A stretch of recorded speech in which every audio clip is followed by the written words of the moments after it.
ঝিনাইদহের গণসমাবেশে কালীগঞ্জ বিএনপি নেতা হামিদের বিরাট লম্বা জনস্রোত ছিল চোখে পড়ার মতো।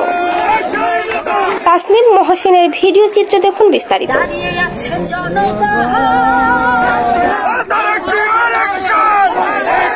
28 সেপ্টেম্বর 2024 শনিবার গণতন্ত্র পুনরুদ্ধার আন্দোলনে শহীদ রাকিব ও শহীদ সাব্বির হত্যার বিচারের দাবিতে ঝিনাইদহ জেলা বিএনপির উদ্যোগে গণসমাবেশ অনুষ্ঠিত হয়।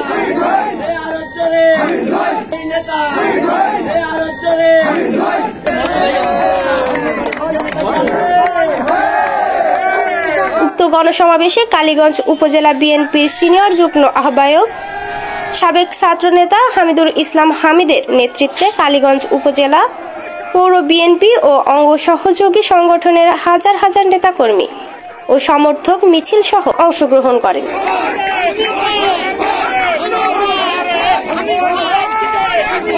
এ সময় পুরা রাস্তা জুড়ে কালীগঞ্জ বিএনপি নেতা হামিদের কর্মী ও সমর্থকদের ঢল নামে ঝিনাইদহের রাজপথে। সে সময় চারিদিকে হামিদ হামিদ স্লোগানে আশপাশ কম্পিত হয়। খোঁজ নিয়ে জানা যায় কালীগঞ্জের রাজনীতিতে এই নেতার বিরাট অবদান রয়েছে, যা আরও প্রমাণ করে এই জনস্রোত।